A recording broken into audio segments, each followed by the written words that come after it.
بسم اللہ الرحمن الرحیم۔ آج میں آپ کے سامنے شکرانے کی نماز پڑھنے کا طریقہ شیئر کروں گا اور کون سے وقت میں ادا کرنی ہے اور اس کی کیا نیت کرنی ہے۔ تو سب سے پہلے یہ ذہن میں رکھیں کہ شکرانے کی نماز پڑھنے کے لیے کوئی مخصوص وقت نہیں ہے، آپ کسی بھی وقت میں پڑھ سکتے ہیں۔ صرف دھیان یہ رکھنا ہے کہ وہ مکروہ اوقات نہ ہوں۔ جو 5 مکروہ اوقات ہیں، جیسے 3 تو وہ ہے کہ جس کے اندر آپ کوئی بھی نماز، نہ فرض، واجب، سنت، نفل، کوئی بھی نماز ادا نہیں کر سکتے، جیسے سورج نکلنے کا وقت ہے، یا زوال کا وقت ہے، یا غروب آفتاب کا وقت ہے۔ یہ 3 ایسے مکروہ وقت ہیں کہ اس کے اندر تو آپ کوئی بھی نماز ادا نہیں کر سکتے، جائز نہیں ہے۔ اور دوسرے 2 وقت وہ ہیں کہ جس کے اندر آپ مستحب نماز اور نفل نماز ادا نہیں کر سکتے، جیسے فجر کے بعد کا وقت ہے اور عصر کی نماز کے بعد کا وقت ہے۔ ان 2 وقتوں کے اندر آپ نفل نماز اور مستحب نماز ادا نہیں کر سکتے۔ باقی آپ کسی بھی وقت میں جو ہے ان 5 مکروہ اوقات کے علاوہ کسی بھی وقت میں آپ شکرانے کی نماز ادا کر سکتے ہیں۔ پھر بعض بندے اس چیز کے اندر پریشان ہوتے ہیں کہ شکرانے کی نماز کے لیے ہم نیت کس طرح کریں۔ سب سے پہلے یہ بات ذہن کے اندر رکھیں کہ شکرانے کی نماز ادا کرنے کے لیے آپ نیت دل کے اندر ارادہ کر سکتے ہیں۔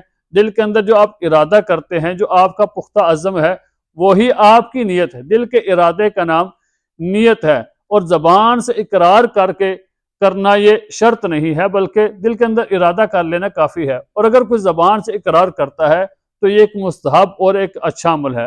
زبان سے اقرار کرنے کا طریقہ یہ ہے کہ میں 2 رکعت نفل نماز شکر پڑھتا ہوں واسطے خدا تعالیٰ کے، تو منہ میرا کعبہ شریف، تو یہ نیت ہے۔ زبان سے اقرار کر لو پھر بھی ٹھیک ہے، اور دل کے اندر ارادہ کر لو تو وہ بھی کافی ہے۔ تو نیت کرنے کے بعد پھر آپ نے نارمل جس طرح ہم نفل نماز پڑھتے ہیں کہ ان کے لیے اپنے دونوں ہاتھوں کو کانوں تک اٹھائیں گے اور تکبیر تحریمہ کہیں گے، اللہ اکبر، پھر اپنے دونوں ہاتھوں کو باندھ لیں گے، پھر ثنا پڑھنی ہے، پھر تعوذ پڑھنی ہے، پھر بسم اللہ پڑھنی ہے، پھر سورہ فاتحہ پڑھنی ہے، پھر اس کے ساتھ کوئی بھی سورت جو آپ کو یاد ہو وہ سورت آپ پڑھ لیں۔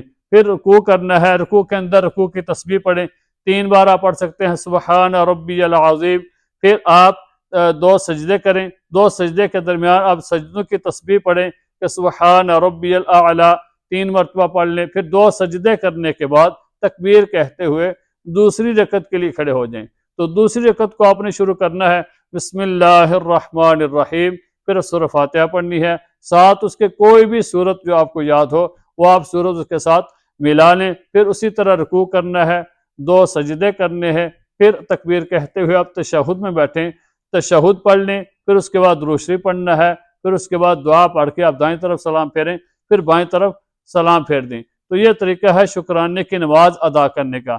تو شکرانے کی نماز آپ کسی بھی ان مکروہ اوقات کے علاوہ کسی بھی وقت میں ادا کر سکتے ہیں۔ تو ہمیں اللہ تعالیٰ کا شکر ادا کرنا چاہیے، کیونکہ اللہ تعالیٰ نے ہمیں بہت زیادہ نعمتیں دی ہیں، اور لوگوں کا بھی شکر ادا کرنا چاہیے۔ اگر ہمارے ساتھ کوئی بندہ نیکی کرتا ہے، ہمارے ساتھ کوئی اچھائی کا معاملہ کرتا ہے، ہماری خدمت کرتا ہے، یا ہماری کوئی دعوت کرتا ہے، تو اس کا ہمیں شکر ادا کرنا چاہیے، کیونکہ فرمایا کہ جو بندہ لوگوں کا شکر ادا نہیں کرتا وہ اللہ تعالیٰ کا شکر بھی ادا نہیں کرتا۔ تو اس لیے ہمیں لوگوں کے ساتھ ہی حسن سلوک کا معاملہ کرنا چاہیے، لوگوں کا بھی شکر ادا کرنا چاہیے، اور اللہ تعالیٰ کی نعمتوں کا بھی ہمیں شکر ادا کرنا چاہیے۔ اللہ تعالیٰ ہمیں سمجھنے کی اور عمل کرنے کی توفیق عطا فرمائے۔